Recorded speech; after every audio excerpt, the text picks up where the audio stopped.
Donald Trump just led the United States right into a fatal trap that was so obviously being set by Xi Jinping, by Iran, by the BRICS bloc nations. Donald Trump just bought hook, line, and sinker Xi Jinping's facade of flattery, sending the little children out there to cheer for Donald Trump. And that's really all it took for Trump and Marco Rubio, while they were in Beijing, to attack NATO from the soil of Beijing. The fact that I would even utter this statement is shocking, but nothing should shock the conscience under Donald Trump. So you had Trump and Marco Rubio in China, heading to China, saying NATO is no longer really there for us. I mean, the exact quote from Rubio is, "I supported NATO because," as though supporting NATO is a thing of the past. I'll show you that in a moment. But you see, part of the fatal trap that was clearly being set by Xi Jinping as the leader of the BRICS nations, Brazil, Russia, India, China, South Africa, and of course it now includes Iran and other nations, was to basically use this meeting in Beijing and appease Donald Trump because Trump so desperately needed to beg Xi Jinping for help about how do we open up the Strait of Hormuz.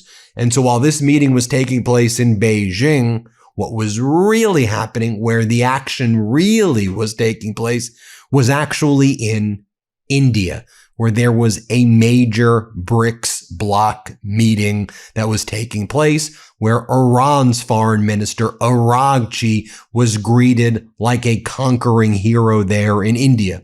As I'm sure you know, because you watch the MeidasTouch network, Donald Trump tossed the relationship with India, built over decades, into the garbage. And Donald Trump attacked Modi and tariffed India. And Donald Trump clearly picked sides, choosing Pakistan over India. And that pushed India away, further entrenching India within BRICS, and especially improving relations between India and Russia, India and China. And so you have this meeting taking place in India with the BRICS nations.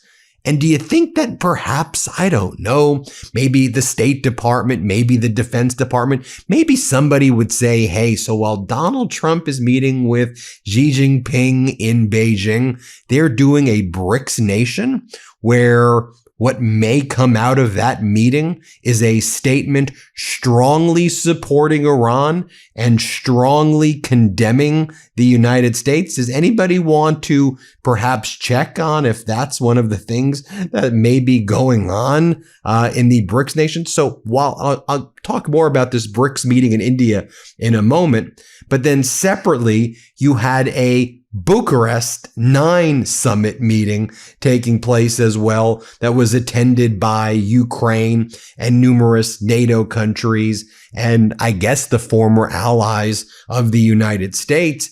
And so you have Donald Trump looking for some transactional bailout from Xi Jinping, while the real action is taking place at the Bucharest 9 summit and the BRICS summit in India, where the new global architecture is being shaped. Now, Xi Jinping, in his meeting with Donald Trump, referenced something called the Thucydides trap, a term coined by Thucydides about the Peloponnesian War and how the rise of Athens threatened Sparta and ultimately led to a massive war. Xi Jinping basically saying, well, we're the new Athens that's rising. You're Sparta.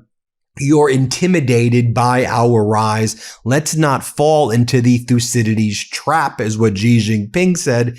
In essence, respect our new chapter where China is the hegemon and the US is number 2 or the US is number 3. We have now entered a multipolar as opposed to a unipolar international structure, with the strongest pole being China. And that architecture was being drawn And Donald Trump was too busy sucking up to Xi Jinping. Oh, Xi, you're so smart. You're so great. You're so great. But what was really going down was look at the action in the BRICS. Look at the Bucharest 9. Look at other actions as well, where the United States had to pull out of troops that were committed to Poland because the U.S. right now is running out of money, running out of resources, running out of munitions. Let's just go through this piece by piece right here.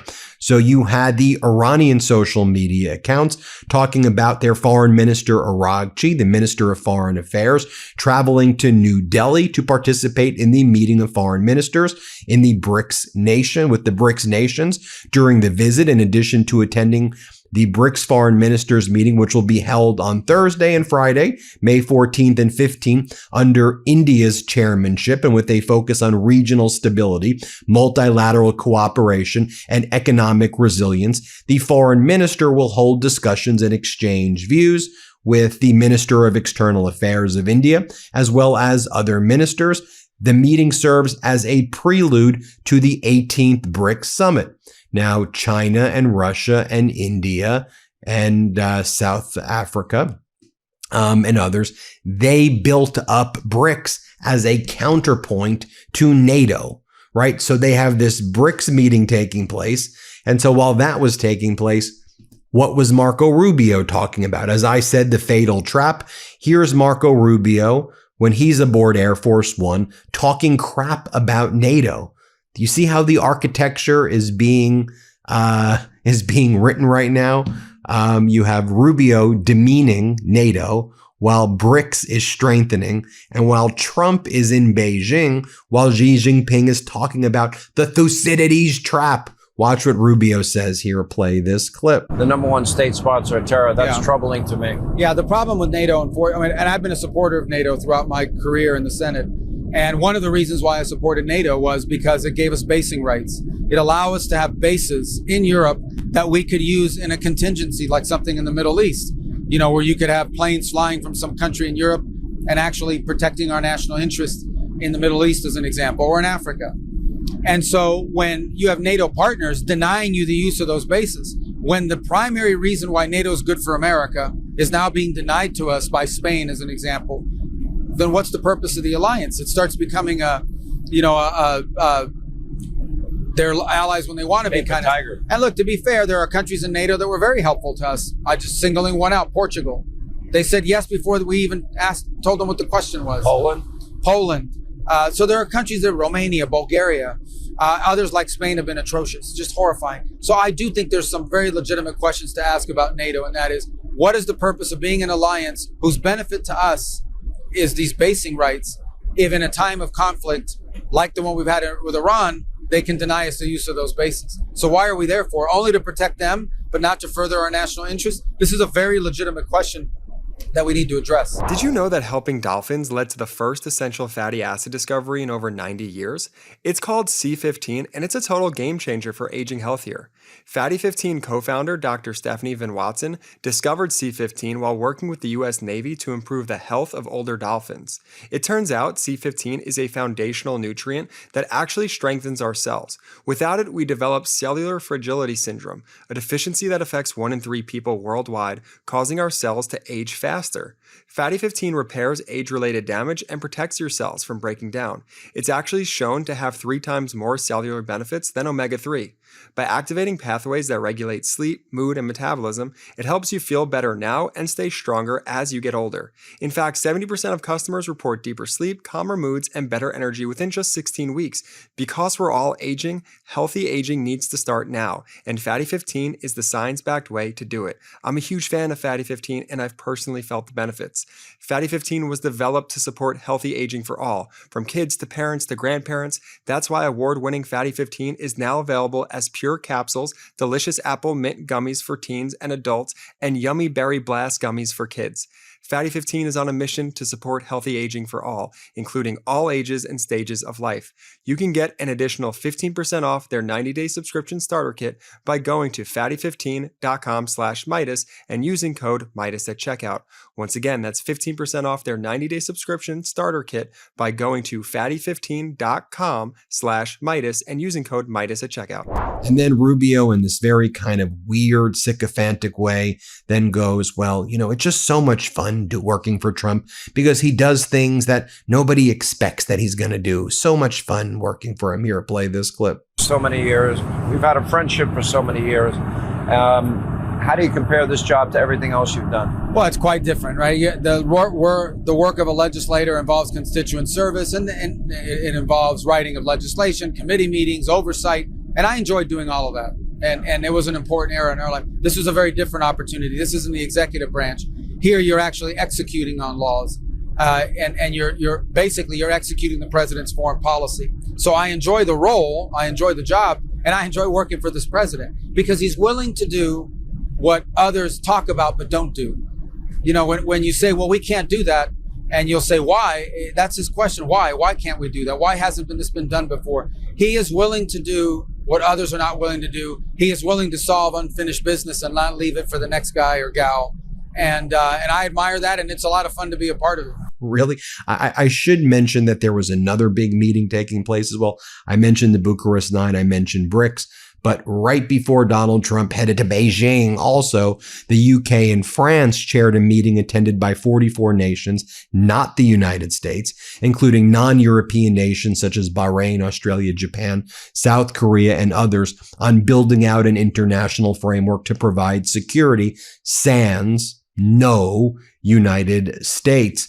To take a look right here on what's going on Japanese television, some of the top Japanese programming, and I was looking at this as well, basically says, what Donald Trump wants more than anything is a G2 arrangement. So you could have US and China aligning through China, feeding Donald Trump private deals so that Trump throws out any relationship with Japan because Xi Jinping will just know, let me try to help Donald Trump personally. And some of the top Japanese programs, we're talking about this over and over again. Oh, another important meeting that I should mention before this Trump-Beijing meeting and before Aragchi arrived in New Delhi was that the Iranian and Omani delegation held technical legal meetings in Muscat focused on the Strait of Hormuz and arrangements related to the safe passage of ships,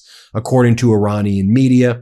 And they're talking about confirming the Omani and Iranian sovereign rights to control the Strait of Hormuz, to control the traffic, to control what's above, to control what is below as well. Here's just another image right here of Aragchi arriving at this BRICS meeting. The Iranian foreign minister Aragchi landed in New Delhi for BRICS. Brazil, Russia, India, China, South Africa lead it. This is a foreign minister level meeting. And Iran is expected to push for a joint statement from the Chinese-led economic bloc in support of Iranian interest. As I noted before, the U.S. Army also abruptly canceled the planned deployment of the 2nd Armored Brigade Combat Team, 1st Cavalry Division, more than 4,000 soldiers, to Poland. Officials gave no public explanation, as the Klaus report explains, though reports point to a major Army budget shortfall tied to ongoing operations and deployments. The brigade had already begun preparations, with some personnel and equipment reportedly en route, falling right into the fatal trap. We know what was going on there. The same way the Trump regime removed 5,000 troops, and they're going to remove more from Germany, 4,000 from Poland, right? Poland, where is it located? Right by Ukraine. Why is it significant? Because that's exactly where Russia would go next. What's the message being sent here? Do you see that Donald Trump is I'm giving you my opinion, but it seems obvious to me. Donald Trump goes to China. Xi Jinping bows to Xi Jinping, submits to Xi Jinping. Thucydides' trap. He sends the signal to Putin. I'm not going to send those additional troops to Poland. Why? Because it's on the eastern flank, closest to Ukraine, closest to where Russia's broader European conquest ambitions are. Trump removed 5,000 troops from Germany. China projecting strength, Trump projecting weakness. And then just to remind you, here's Donald Trump telling Xi Jinping what a powerful leader he is. Play this clip. You're a great leader. I say it to everybody. You're a great leader. Sometimes people don't like me saying it, but I say it anyway because it's true. I only say the truth. Here's Xi Jinping talking about the Thucydides trap and that we're in this time of great economic we're this time of great global reordering, restructuring.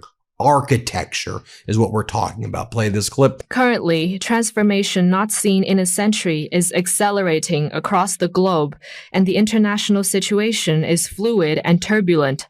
The world has come to a new crossroads.